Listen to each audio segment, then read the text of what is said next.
फिर से जयराम कुमार महतो जो है कि लाइमलाइट में आ गए। जी हाँ, चलिए डिटेल से बातें करते हैं, आपको भी अच्छा लगेगा, वीडियो को अंत तक देखिएगा। जयराम कुमार महतो को इनविटेशन मिला था द फ्लॉप की तरफ से। तो मैं अगर डुमरी की बात करें तो डुमरी में 70 पंचायत में विजिट की।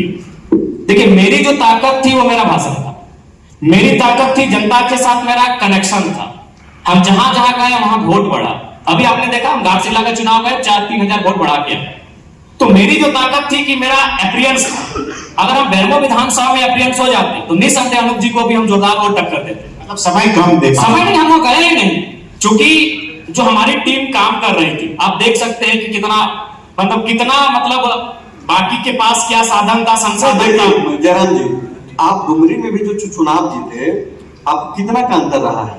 डुमरी में लगभग 10,000। देखिए, डुमरी का अंतर रहा है, तो आप इसको समझिए। जयराम महतो को लेकर के जो पूरे राज्य में जिस तरीके से हवा चल रही थी, मीडिया में हम लोगों पे तो आरोप भी लगता है कि भाई तुम लोग बहुत ज्यादा चला रहे थे झूठ मूठ का, जबकि हम लोग बोल रहे थे, हम लोग महसूस कर रहे थे कि आम लोगों की झूठ नहीं, आपने तो सच चलाया। आप संजय जी, आपने सच चलाया। भारत की राजनीति में एक न्यू जनरेशन अंडर 30 पहली बार राजनीति में, और 7% वोट, ये हिंदुस्तान की राजनीति में नहीं हुआ। चलिए, इसके लिए बधाई। आपने तो सही नहीं चलाया। राजेश कश्यप इसी से जुड़ा हुआ प्रसाद जी, हमसे कितने काबिल व्यक्ति बिहार में, हमसे कई गुना काबिल व्यक्ति बिहार में, लेकिन क्या चुनाव की परिस्थिति रही? तो आपने तो सही न्यूज चलाया कि पूरे हिंदुस्तान के इतिहास में एक नया लड़का, एक अदना सा लड़का, जिसकी कोई राजनीतिक पहचान नहीं, कोई राजनीतिक छाप नहीं, कोई साधन नहीं, कोई संसाधन नहीं, और 30 साल से कम न्यू पॉलिटिक्स। क्योंकि आप अगर बाकी की बात करेंगे तो वो सेकंड टर्म होते हैं। अगर आप अखिलेश जी की बात करेंगे तो उनके पिताजी राजनीति में थे। अगर आप तेजस्वी की बात करेंगे तो उनके पिताजी राजनीति में। अगर आप हेमंत जी की बात करेंगे तो उनके पिताजी राजनीति में थे। जयराम महतो न्यू कमर। उस हिसाब आपने सही न्यूज चलाया, कोई गलत न्यूज नहीं। सवाल अब अनूप जी से। अनूप जी, आप पिताजी वहां से जीतते रहे, आप पहले भी जीते हैं। जब जयराम महतो का नाम सामने आया कि वो भी बेरमो से लड़ेंगे, और जब प्रचार के दौरान आपकी गाड़ी रोक दी गई, वो वीडियो भी खूब वायरल हुआ, तो आपको डर लगा था कि अब थोड़ा मुश्किल हो जाएगा, लग रहा है? देखिए, सबसे पहले संजय जी, आपको ये समझना होगा कि मैं जिस विधानसभा से आता हूं, आपने जयराम से पूछा कि वो हारे क्यों, उन्होंने अपना जवाब दिया। आप जब मेरे से ये सवाल पूछेंगे कि मैं जीता क्यों, मैं बस आपको एक ही जवाब दे सकता हूं, मैं जीता इसलिए जिस आधार पर मेरे पिता जीतते थे उसी आधार पर मैं जीतता हूं। मेरे बेरमो विधानसभा की आबादी 4.5 लाख है, और मैं जिस जाति से आता हूं उसकी आबादी 17,000 है, और संजोग से जो जाति मेरी है उसमें सबसे, उसके बाद भी मैं चुनाव जीतता हूं, मेरे पिता चुनाव जीतते और जीत का मार्जिन डबल होता है। उसका कारण यह है कि मेरा परिवार जाति और धर्म के आधार पर राजनीति नहीं करता। हम हिंदुस्तानी के आधार पर राजनीति करते हैं, झारखंड के आधार पर राजनीति करते हैं, और शायद यही कारण है कि मैं जीता हूं। रह गई ये बात कि मेरे पिता, मैं हमेशा से अपने पिता के साथ रहा हूं, चीजों को देखा हूं, चीजों को समझने की कोशिश की, और जो परिवार वो मुझे दे कर गए, उस परिवार को बढ़ाना मेरा दायित्व बनता है। आज मुझे 1 लाख वोट आया है, कल को जीत के वहां पे अनूप सिंह, वहां पे और भी काफी विधायक आए हुए थे, और काफी चर्चित लोग भी आए हुए थे, जैसे ज्योतिषना क्रिकेटर आई थी, अनूप सिंह आए थे, जयराम कुमार महतो आए थे, और भी बहुत सारे जो है कि चर्चित नेता, चर्चित लीडर लोग पहुंचे थे। उसके बाद वहां क्या हुआ कि वहां पे सबको जो है कि एक मंच मिला, सबको अलग अलग करके जो है कि बोलने का मौका मिला।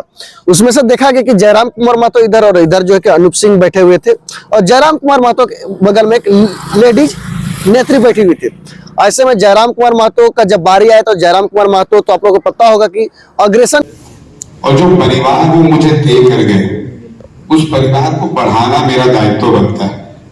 आज मुझे 1 लाख वोट आया है, कल को जीत के लिए मुझे 1,25,000 वोट चाहिए, तो मैं वहां पर अपने विरोधियों को, उनकी आलोचना करूं, उनको तंग करूं, तो उनका वोट नहीं ले सकता, उनका विश्वास नहीं ले सकता।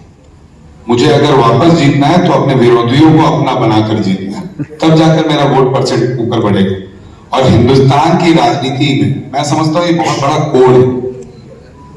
आज हमारा हिंदुस्तान तरक्की की बात नहीं करके जाति की बात करता है, धर्म की बात करता है। नहीं, राहुल गांधी बात कर रहे, देखिए समाज में बात करना, समाज में नीचे जातियों को ऊपर उठाना, ये तो हमारे संविधान ने अधिकार दिए। और इसीलिए महात्मा गांधी जी ने जब उनसे नेहरू जी पूछे कि संविधान किससे लिखना चाहिए, तो महात्मा गांधी जी ने बोला बाबा साहब से लिखवाइए।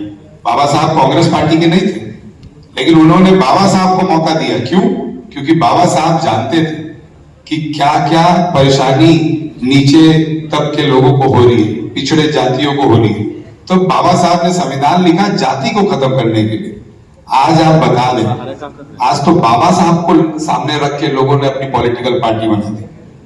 और यही कारण है, मैं फिर से बोल, जब तक हम जाति के आधार पर लड़ते रहेंगे, जाति को आरक्षण देना राजनेता का, पॉलिटिकल पार्टी का दायित्व होता है, नीचे तब से ऊपर लाना पॉलिटिकल पार्टी का दायित्व होता है, लेकिन जाति को जाति से लड़ाना, हेट्रोजन पॉलिटिक्स की ओर ढकेलना, ये पॉलिटिकल पार्टी का दायित्व नहीं होता है। आज के डेट में ये हिंदुस्तान की पॉलिटिक्स में कूट कूट के भरा हुआ है।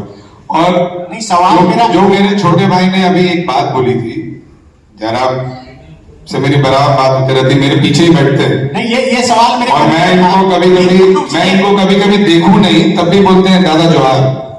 नहीं, मेरा सवाल यही था कि जो कुछ भी कैमरे के सामने दिखता है, सोशल मीडिया पर एक लड़ाई दिखती है, तो आपने कहा बराबर बात होती है, तो चुनाव के दौरान भी आप लोगों में बातचीत होती है?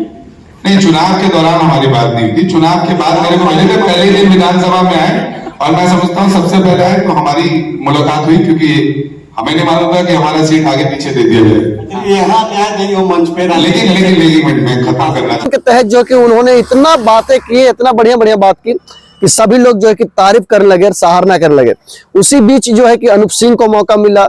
अनूप सिंह जयराम कुमार महतो के बारे बोले, तो जयराम कुमार महतो अनूप सिंह के बारे बोल दिए, और ऐसा लगा कि दोनों जो है कि भाईचारगी कर रहे हैं।